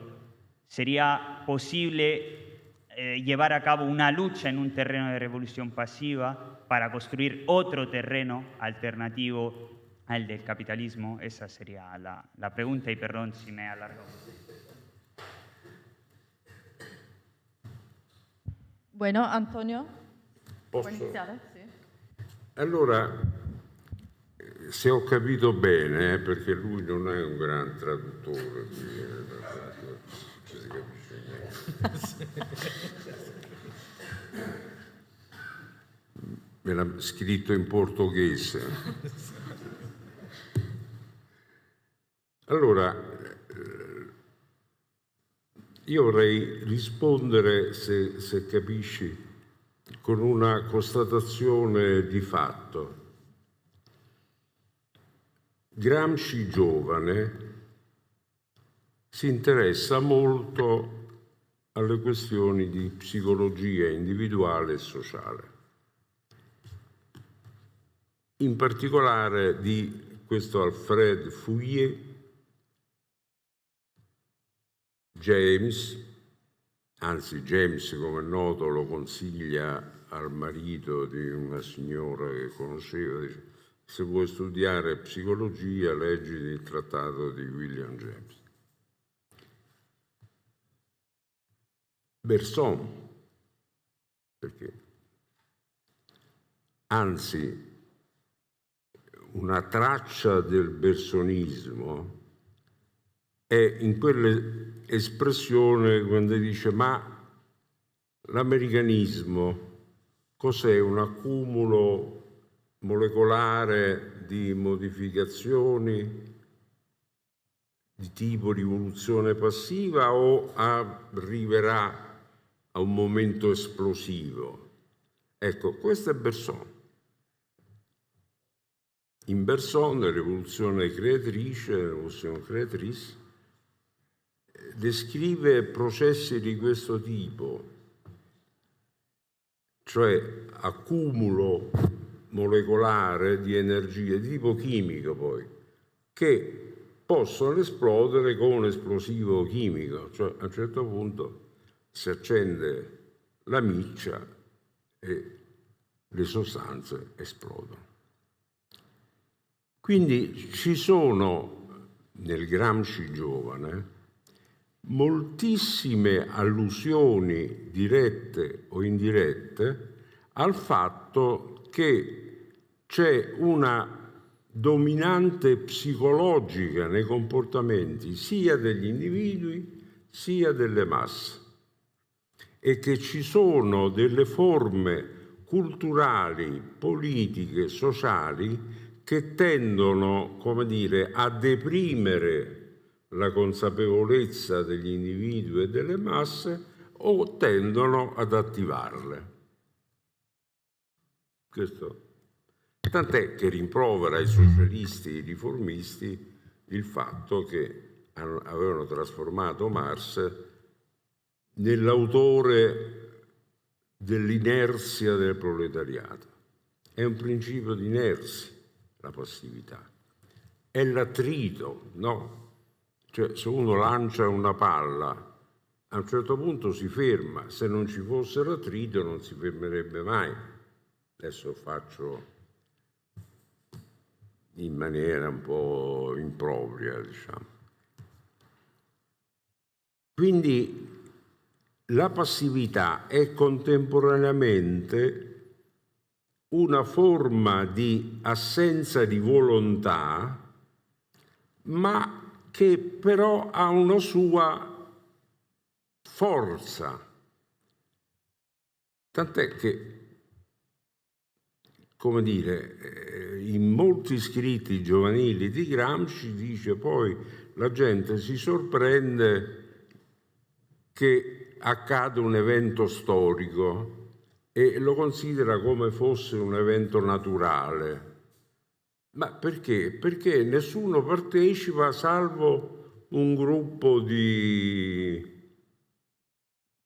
attivisti, ecco così. Allora dice, oddio, ma adesso che è successo? Perché è successo? Perché ognuno rimane indifferente a tutto, poi quando qualcuno attiva un processo che poi dà luogo a un mutamento, la gente si sorprende e dice, ma come mai c'è questo mutamento? Come se fosse un terremoto, diciamo, o un'esplosione vulcanica, ecco. Quindi il problema a monte è che Gramsci è interessato moltissimo a questi problemi, sin da giovane. E studia, scrive, come ho cercato di dire, su queste cose, sull'indifferenza, sull'inerzia, sulla passività, eccetera, eccetera. Tant'è che questi termini ricorrono spesso sia negli scritti giovanili sia nei quaderni. Ora, qui c'è un salto però nei quaderni. La cattura, diciamo così, la citazione del concetto di rivoluzione passiva, che per quello che aveva detto a lungo negli scritti giovanili sembra un paradosso. Dice, ma come fino adesso hai detto che la passività è contro la rivoluzione e adesso tiri fuori rivoluzione passiva. Che cos'era una rivoluzione passiva? Se è passiva non dovrebbe essere una rivoluzione e se è una rivoluzione non dovrebbe essere passiva. Se uno lo prende, diciamo, da quello che aveva scritto in gioventù. Qual è il problema? Che lui coglie in Cuoco un concetto fondamentale per descrivere alcuni processi di mutamento sociale, perché il mutamento sociale è costante nelle società capitaliste. Già lo diceva il manifesto di Marx, cioè il capitalismo, come si dice, si connota per essere un continuo mutamento. Però questo continuo mutamento a favore di chi va? Quali classi sociali partecipano al mutamento? Qual è il risultato del mutamento? Chi se ne giova di questo mutamento? La rivoluzione passiva è una possibile interpretazione di questi mutamenti in cui sembrerebbe che le masse popolari, il popolo, come dire, possono essere anche agenti scatenanti del mutamento e come risposta le classi dominanti fanno dei cambiamenti, però per mantenere il proprio potere. La traducibilità sta proprio in questo, che riesce a combinare insieme un modello di cambiamento sociale e politico partendo da due concetti che prima lui considerava opposti: rivoluzione e passività. Ora, io l'ho scritto, l'ho detto, vabbè. Rivoluzione passiva in Cuoco non vuol dire quello che poi gli hanno attribuito dopo, né quello che gli attribuisce Croce, né quello che gli attribuisce Gramsci. Anzi, in Gramsci c'è anche il sospetto che Cuoco non aveva detto quello che Croce sosteneva che avesse detto. Perché quando Cuoco dice quella di Napoli era una rivoluzione passiva, diceva l'hanno voluta fare come se fosse attiva e per questo è stata sconfitta. In realtà i leader avrebbero dovuto capire che quella di Napoli doveva essere giocata come rivoluzione passiva. E che vuol dire rivoluzione passiva? Vuol dire che bisogna che le élite devono avere una funzione maieutica nei confronti del popolo e d'accordo con il popolo decidere quali sono gli obiettivi mobilitanti insieme al popolo, élite e popolo. Una sorta di concertazione riformistica, per cui il popolo partecipa, sceglie gli obiettivi con l'élite e tutti insieme si mobilitano per ottenerli.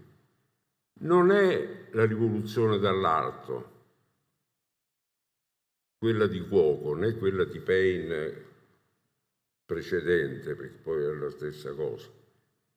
E Cuoco fa chiaramente un'allusione nel suo saggio storico alla rivoluzione americana, perché per Cuoco il modello rivoluzionario per Napoli e forse anche per il resto non è la rivoluzione francese, è la rivoluzione americana, cioè dove quella americana non è stata giacobina, anche perché non c'erano gli aristocratici, non c'erano i grandi proprietari terrieri, se non e quindi non c'era tutto l'apparato giuridico, monarchico e così via, non c'era bisogno di tagliare la testa di nessuno. Quello era il modello di Paine, quello era il modello di Cuoco, quello era il modello ammiratissimo a Napoli alla fine del Settecento. Tant'è vero che il giurista Gaetano Filangieri, in una corrispondenza con Benjamin Franklin, rivoluzionario americano, aveva contribuito alla elaborazione della Costituzione americana e gli aveva scritto dicendo: io mi vorrei trasferire a Filadelfia, quanto mi piacerebbe andare a Filadelfia e rimanere lì. Quello era il modello, cioè una rivoluzione non giacobina, ma era una rivoluzione però, che prevedeva la partecipazione del popolo. Grazie Antonio. Lascio la parola a te, Massimo. Va bene, sono tre domande, in realtà sono 4. Dunque, Ancho que fa una domanda un po'... perdón, en español sí. Es que ya me conecté con la idea. Disculpe, Ancho hace una pregunta un poco tramposa porque él va a hablar de eso después, entonces la respuesta la va a dar él sobre la mutación de pasividad, entonces...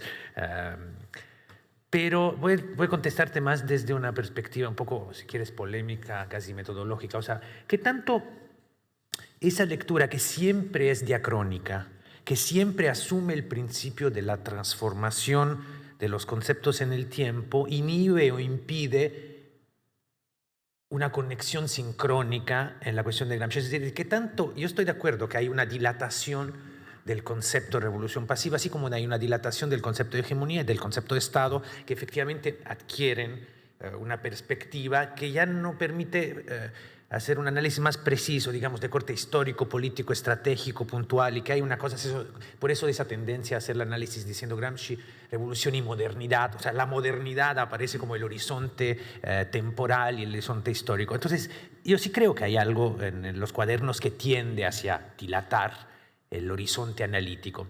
Pero el punto es, esa dilatación niega el horizonte más puntual, el más preciso, de una lectura más de alcance más político-estratégico, y la coloca solo en la temporalidad amplia, en el sistema macro. Yo creo que no.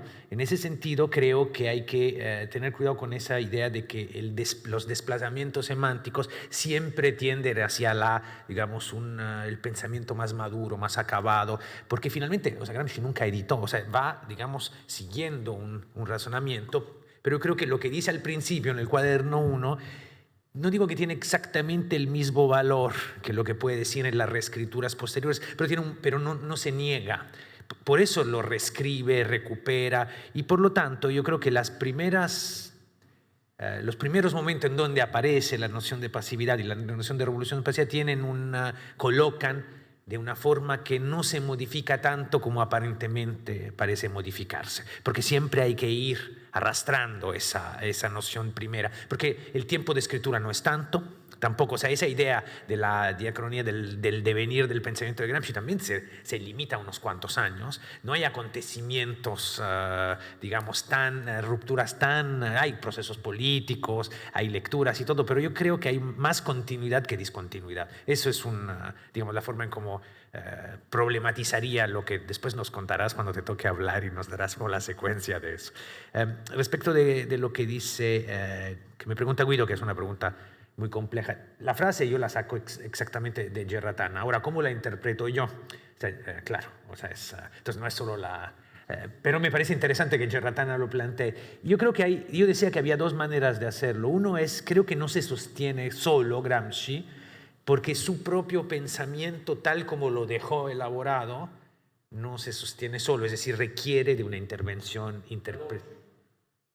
No, sí, dialógico con una interpretación, y por lo tanto yo creo que hay que hacer conexiones. Por ejemplo, cuando yo decía, Gramsci dice que la crisis de hegemonía es o cuando los grupos dirigentes abren una empresa que tienen una derrota en algo, o cuando las masas se mueven. Yo creo que ahí son los dos fenómenos, están ahí, la O debería ser I. O sea, por ejemplo, esa es una intervención donde yo digo, bueno, Gramsci dice eso, perfecto, pero ¿cómo atamos cabos? ¿Cómo reconstruimos de una forma más sólida, potente? No atribuyéndole a Gramsci lo que no ha dicho, pero yendo con Gramsci más allá de Gramsci. Y la otra es que yo sí creo que hay un universo, y creo que esa porosidad de la célula con la membrana tiene que tener unos límites que son, desde mi perspectiva, los límites del marxismo. O sea, creo que el marxismo es una corriente que no tiene una autonomía absoluta, pero que tiene una autonomía relativa de pensamiento, y creo que Gramsci, la primer nivel de interlocución, la tiene con los marxistas de su época, los marxistas contemporáneos, y con el marxismo, o si queremos llamarlo neomarxismo, si queremos, que es...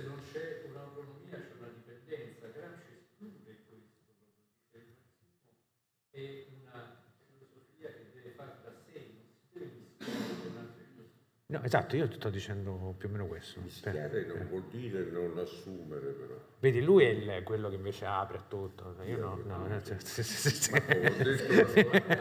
detto la membrana. La membrana. M di membrana. Muy bien. Bueno, entonces yo... Del resto, scusa, tutti i concetti fondamentali di Gramsci non vengono dal marxismo. Blocco storico, catarsi. Hegemonía. No, pero a mí ese problema me parece importante. El problema es pasiva. Dime de uno. Pero ¿con qué ponemos Gramsci a dialogar?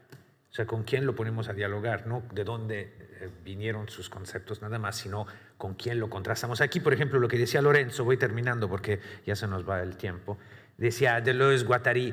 Bueno, puede ser que se pongan a dialogar en ese sentido con esa concepción. Ahora, yo creo que en ese sentido Gramsci sí tiene su propia lógica cuando coloca esos temas. Ahora, el tema de lo molecular abre a esa conexión con esas corrientes, obviamente, porque la idea de lo molecular está también en esos autores. Pero tu pregunta me es más fácil bueno, más fácil entre comillas de responder. Decías, ¿cómo nos situamos en una condición de revolución pasiva? Yo no creo que haya que partir de lo molecular nada más. Yo creo que sí que asumir así como lo planteaba Gramsci, algo más políticamente visible y políticamente tangible y políticamente contundente. En ese sentido, hay que reconocer la condición de subalternidad y de hegemonía, ese es el primer paso, pero también hay que colocarse en clave contrahegemónica, es decir, antagonista, y hay que pensar en la autonomía. Yo insisto mucho, estoy terminando un libro sobre el concepto de autonomía en Gramsci, no una lectura autonomista de Gramsci, sino mostrar que la construcción de la autonomía y del sujeto es algo concreto, delimitado, es un sujeto político, no es una subjetividad difusa, solo molecular, también tiene su momento de concreción. Y creo que entonces hegemonía, contrahegemonía, pero también hegemonía alternativa, o sea, alterhegemonía, y creo que así hay que situarse en el respecto del mundo que vivimos. Entonces, a mí no me convence mucho la lectura de Deleuze y Guattari en ese sentido. O sea, lo molecular me parece, o lo Foucaultiano también, me parece que no logra condensar políticamente. Y ahí prefiero un Gramsci, creo que Gramsci aporta una mayor densidad político-organizacional, ideológica. Nada más. Gracias. Alejandra, ¿se quiere terminar con la tu pregunta? Sí, bueno, la pregunta, si no me equivoco, era sobre si encuentro que esta lógica se encuentra, digamos, está presente en la distinción gramsciana entre el intelectual orgánico y el intelectual tradicional. Yo diría que sí. Es decir, sin pretender elevar esta lógica de la que he hablado a la lógica fundamental de los conceptos gramscianos o algo por el estilo, no tengo esa idea en mente, me parece que este tipo de lógica está muy presente en el pensamiento de Gramsci, en la construcción de sus conceptos. Porque, por ejemplo, bloque histórico, que es un concepto, creo yo, que no es operativo, es decir, ¿qué hacemos con el concepto de bloque histórico? Pero que es un concepto que piensa la unidad, una unidad que de lo contrario es extremadamente problemática, entre estructuras, superestructuras. Por un lado, concepto de nacional popular, que se podría pensar, y también por algo que escribe Gramsci, que está haciendo una lógica de este tipo. Nación, que sería la nación idealizada, y el pueblo. Pero realmente Gramsci no usa así el concepto. Nacional y popular, hay una nota fantástica que analiza, que dice Gramsci, en otras lenguas los dos términos son sinónimos, en italiano no. Pero inmediatamente Gramsci equipara nacional a popular. Es decir, no está jugando a la reunión, ¿no? Y luego, sobre todo, el concepto de hegemonía, que es particularmente de lo que yo me estoy encargando en mi tesis. precisamente porque me parece que cuando el concepto de hegemonía se piensa de una manera similar a esto, es decir, entendida como la lógica clásica de la ideología, ¿no? La lógica clásica, la ideología marxista, de hecho, ¿no? de un pensamiento que va de una clase dominante a una clase dominada y demás. Quello è solo uno dei modi in cui Sì, certo. teorizza l'ideologia, solo uno, ci sono altri. Certo. Creo que cuando se piensa la hegemonía en esos términos, lo estamos perdiendo todo respecto al concepto de hegemonía. Es decir, si eso fuese la hegemonía de Gramsci, no había dicho ya Marx que las ideas dominantes son, en cada época son las ideas de la clase dominante. Es decir, entonces, ¿qué ha aportado Gramsci? Pues yo creo que lo que ha aportado es un pensamiento que trata de evitar ese tipo de posiciones que al final, si uno tira por ahí, acaba en Althusser y en los aparatos ideológicos de Estado, que para mí es aquello, un paso atrás. Es decir, ¿qué aporta aquello realmente a la teoría marxista? Y bueno, y para acabar, yo creo que toda esta lógica Gramsci creo que la encuentra, por ejemplo, en esa tradición de la filosofía de la praxis, ¿no? Todo esto se piensa ahí, ¿no? Lo piensa, bien o mal, lo piensa en Gentile, lo piensa en Mondolfo y tantos otros autores. Están las tesis sobre Feuerbach. Pero también en el proceso de madurez de Gramsci, que parte de un voluntarismo que se opone al determinismo y al fatalismo, para un Gramsci de los Quaderni, que desde luego ya no es voluntarista, ha superado aquello y ya está pensando en algo que no sea una dicotomía, ¿no? Bueno, eso es todo. Gracias. Gracias a todos por asistir. Nos veremos luego para la segunda sesión a las 4.